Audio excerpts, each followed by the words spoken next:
So this is my SmackDown review, and this was a pretty fine show, I would say. Though when the card was announced for this show, I was like, they're winging this SmackDown this week. But honestly, it was fine. And the main thing coming out of it was that Jade Cargill has returned, and she has turned heel. And Tiffany is gonna defend her women's championship against Jade at Saturday night's main event. I think someone wrote when I think the triple threat happened between Tiffany, Jade, and Naya that like since winning the championship, Tiffany has faced the combination of Jade and Naya in like 10 to 12 like combinations, be it singles or triple threats or tag teams. And though Tiffy time has run for way too long and way artificially by not having her on TV or not having any opponents lined up for her, but it's gonna end now because Jade has turned heel, and this is what probably their original plan was, but Jade got injured unfortunately, and they had to do this right now.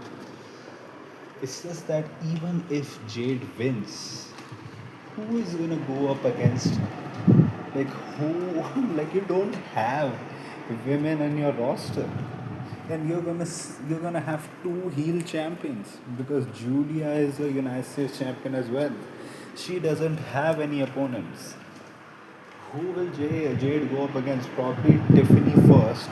Maybe you'll get Michin and BFAB. Like, why has the draft not happened?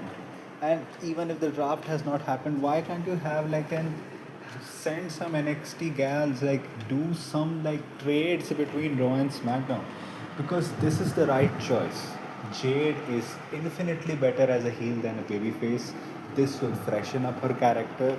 This will probably have her more over in the eyes of the fans than her face run did, even though she was improving, but not to the extent that they wanted her to. Maybe now that she's back from a break, maybe she can be.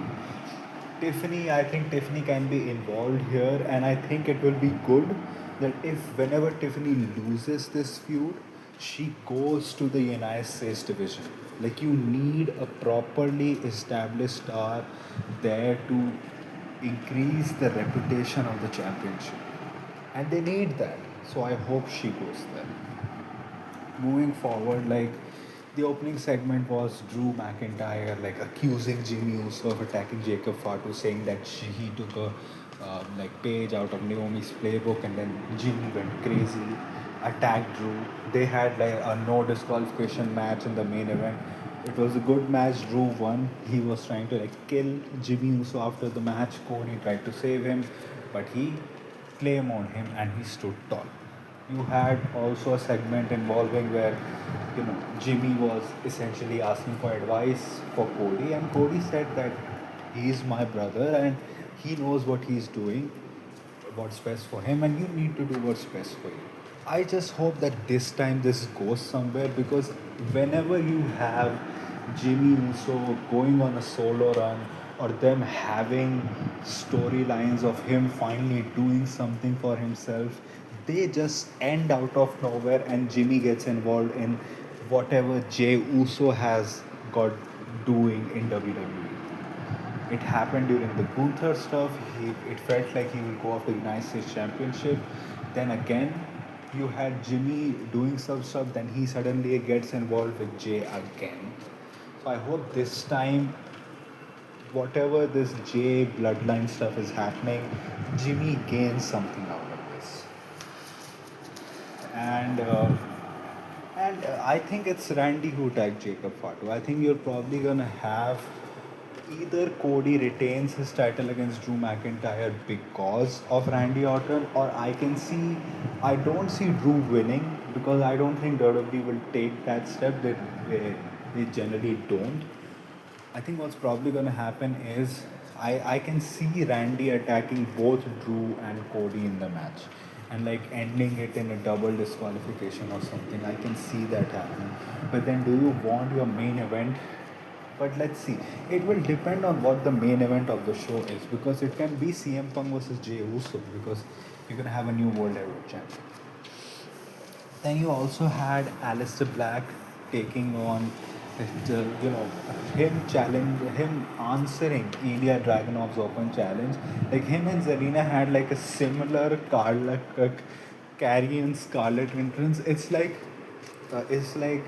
Triple H is again is like just throwing shade at them. Like I re-signed Santos Escobar, who was essentially a manager for big bucks. I made Alistair and Zelina the new and improved version of both of you. I don't give a shit about you. This was a great match, especially like the one still of like Alistair's knees on Ilya Dragunov's face, and it was great. In the end, you had Damien Priest return. He had shades on. He took off the shades. He had like red marks everywhere with a shirt saying Wepa time, which was very funny because he was very serious, but he was wearing this comical black glasses in night time, and then he had Wepa time written there. In the end, Ilya Dragunov won. I think it's just that I'm liking this Damien and Leicester feud. It's just that I would have liked it better if Damien actually won the second match, last man standing match. Maybe he didn't win it to like his own satisfaction, and you saw it in like the Drew McIntyre feud as well. That Drew beat him fairly, but Damien still went after him. You could have used that as a storyline ploy. That Damien is still going after Alistair. He still interferes here. You don't have any Zelina. Then you have the final match where Zelina interferes, and you have Alistair. You do the fireball angle in the last match, because when the last match happens, you need to have Damien Priest win that, because like Alistair defeated him 2 times, and Damien Priest has to win. Otherwise, like what? Like, then where does that leave Damien Priest then?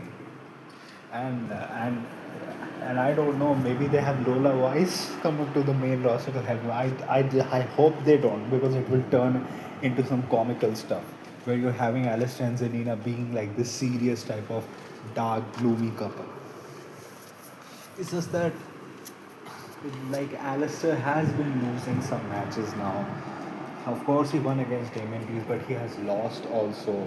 He lost against Sami Zayn too. You can say it's because of interference, but then your major goal is to have Alistair become a bigger star, because already Damien Priest is established.